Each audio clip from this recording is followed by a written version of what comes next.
What the hell? How did that happen? Alright, today we're going to talk about choke and drags. Choke and drags are things that you'll see on YouTube quite often, and quite frankly, to be honest with you, if someone steps up behind you and grabs hold of you, Nick's a lot bigger than me, isn't he?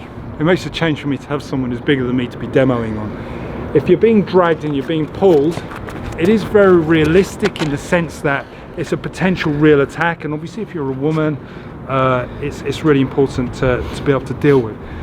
But the fact is, if it's got that far, you're a dummy. You made a mistake.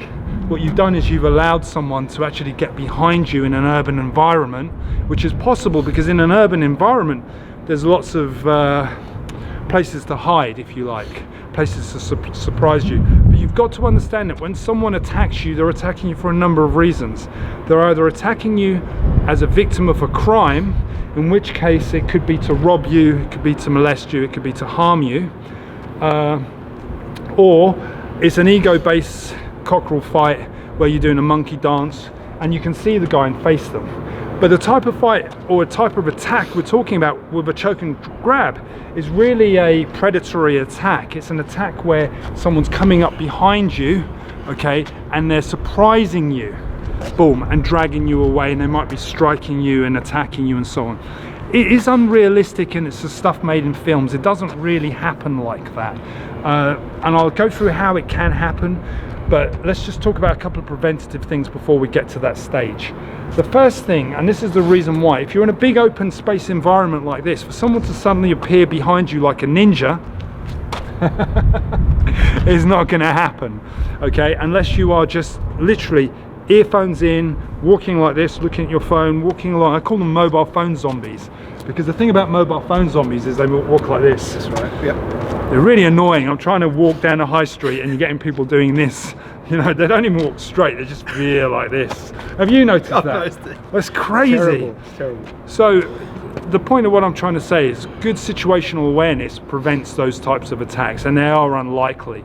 In the event that you are a dummy and someone's managed to sneak up on you, there's going to be another potential problem of dealing with a choke and grab. The first potential problem is the element of surprise and shock. When he grabs hold of me, bang, because I was so distracted by my mobile phone or in La La Land looking around or whatever, and this person suddenly grabs hold of me, it's going to be surprise. So what am I going to do when I'm surprised? Freeze, exactly. I'm going to freeze, I'm going to flinch potentially. I'm going to do this. It's a flinch reaction. It's a natural inborn reaction that we all have, especially if you don't train surprise attacks and ambushes regularly. So with that in mind, it's going to make it very difficult for me to respond, because the first thing is shock and surprise, bang, and then freeze.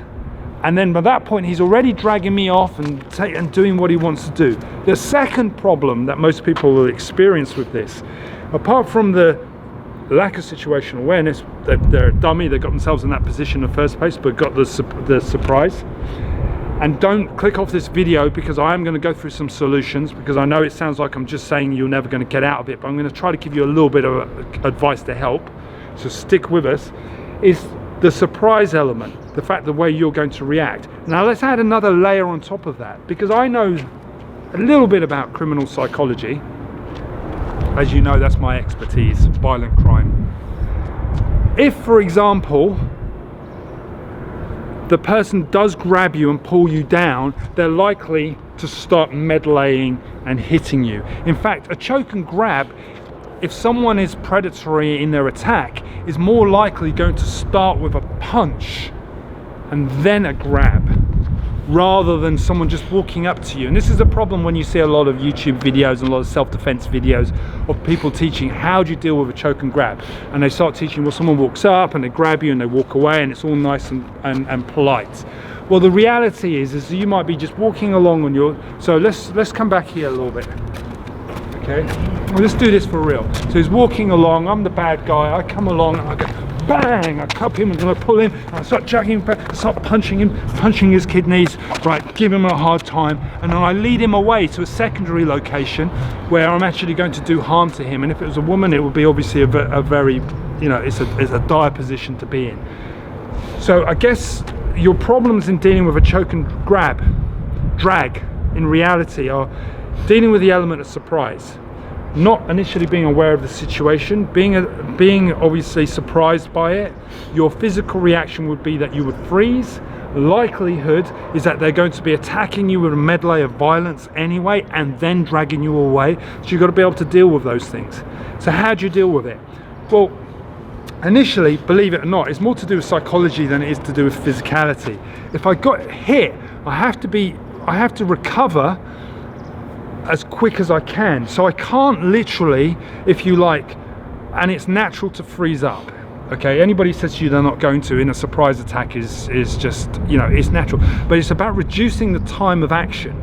From going from frozen state to action state, you've got to be in action state. Frozen's normal, it's natural, everybody will do that. Yeah, so as soon as the strike comes in, providing I can recover and survive the first strike because it's a surprise, okay, if I don't recover and last this, then I'm not going to last.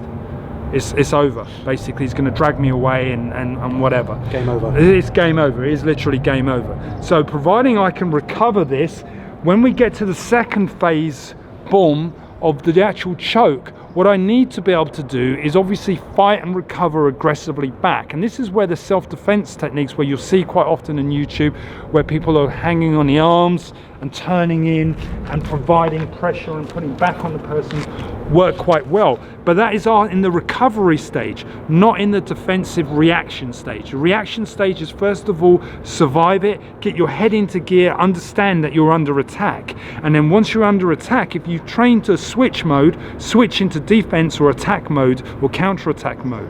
But the actual defenses, and again, we've done a video on this in the past, I'll put a card to it, you can watch it. It's very sterile, it's done in the dojo, the Kwun as we call it, basically. But again, I talk through it, very sterile, as I said.